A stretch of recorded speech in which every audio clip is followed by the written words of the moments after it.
Squabbling toddler twins.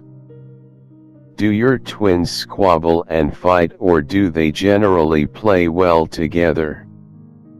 As with all siblings, there is a certain amount of sibling rivalry, and with twins this is no different, and at times it can be worse. Twins do share a close bond, but this doesn't stop them from squabbling and arguing over their toys, clothes and your attention from time to time.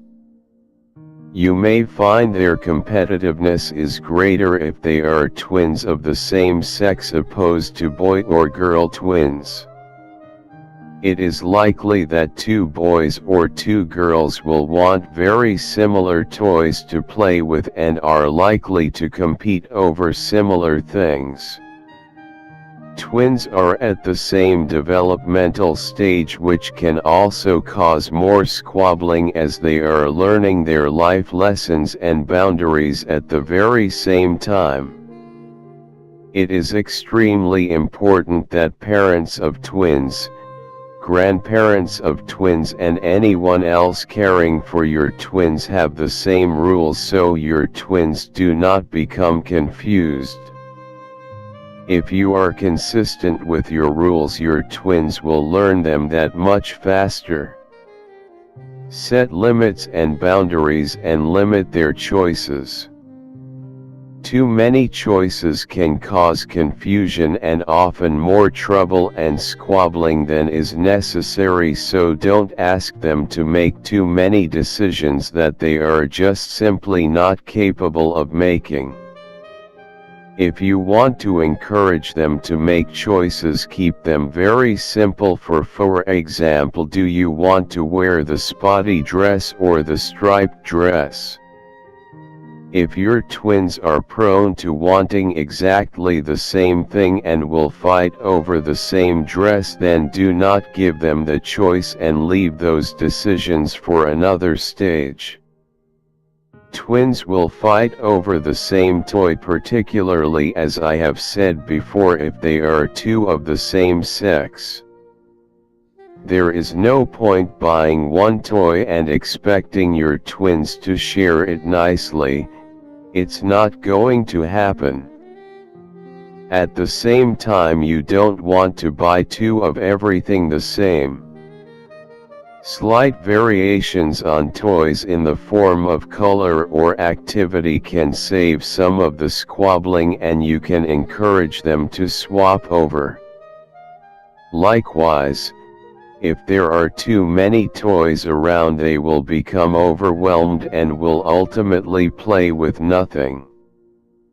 Rather than getting all of the toys out in the toy room, strategically place toys that will attract their attention and encourage play.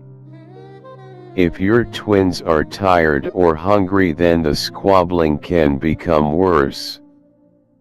Twins will take their frustrations out on one another, and even more so if they are tired and irritable. If your twins still need a nap, make sure they get one.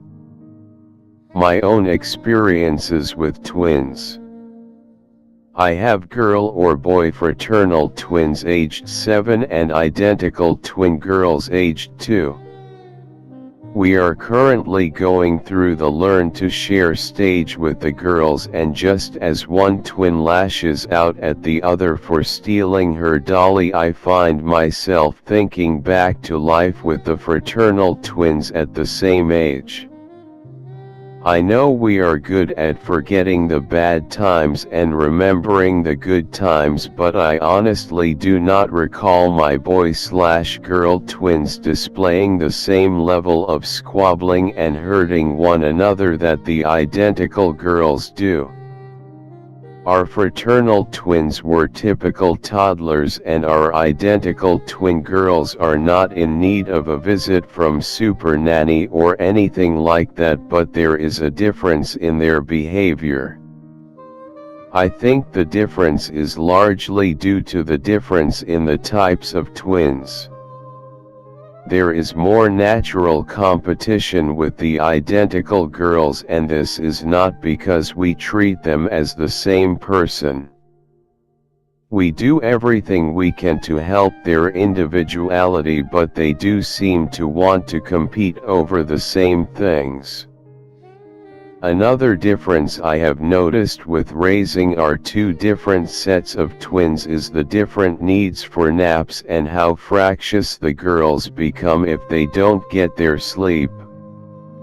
The routine for our identical twins is much different than the routine we had for the fraternal twins. For a start, we have school runs now, so the girls are up far earlier than the others needed to be. We are generally more in a rush as a family than we were before. There have been days recently whereby the girls have not had a nap because of an outing or having friends to play, and they have managed to play all day quite happily, but when the day is done and it's almost time for tea, the mood changes and all hell can break loose.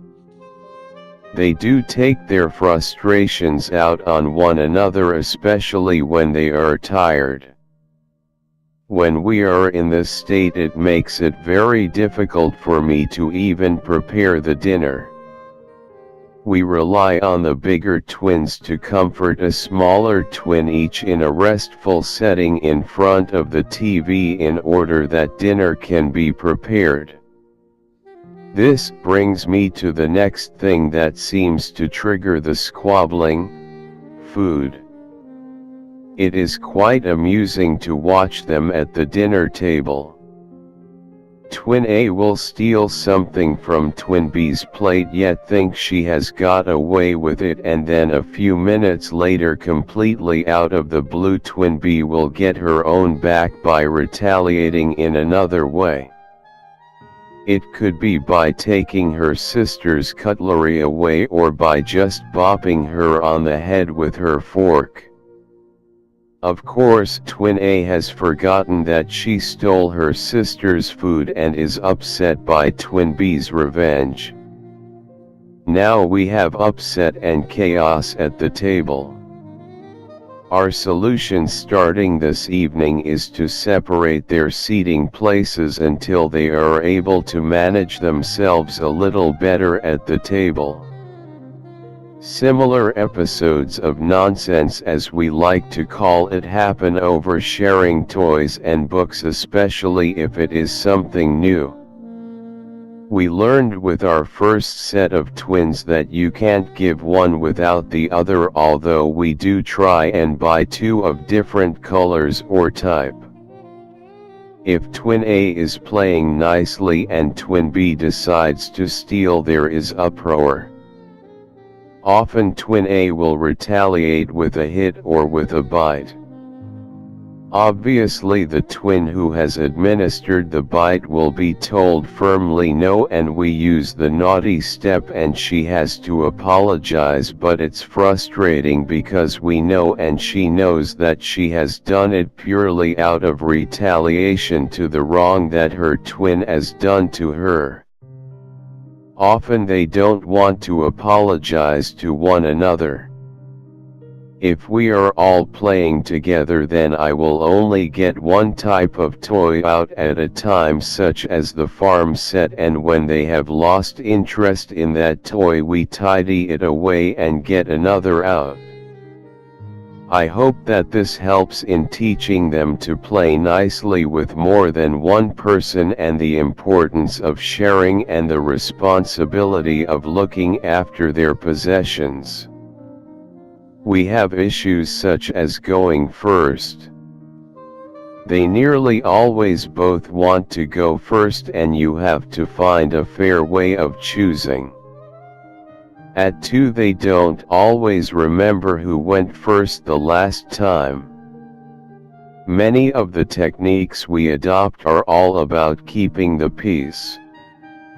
It's all too easy to give in to the more demanding twin, as we found with raising our fraternal twins, so we are conscious that we don't allow this to happen too often. We have far less squabbles when we are out in open spaces, including the garden. I think the girls need space from another at times, and often when we go for a visit to the farm they do go in separate directions to play. The most obvious reason for competing is for our attention. It's okay to mange at home because you can sit down on the sofa in between them and share a book or watch the TV together, but it's not so easy when you are out and they both want to be carried or both want help to climb up a particular difficult construction. All in all, toddler twins can be a real drain your sanity, but they are also lots and lots of fun, and watching them interact and develop alongside one another is truly fascinating.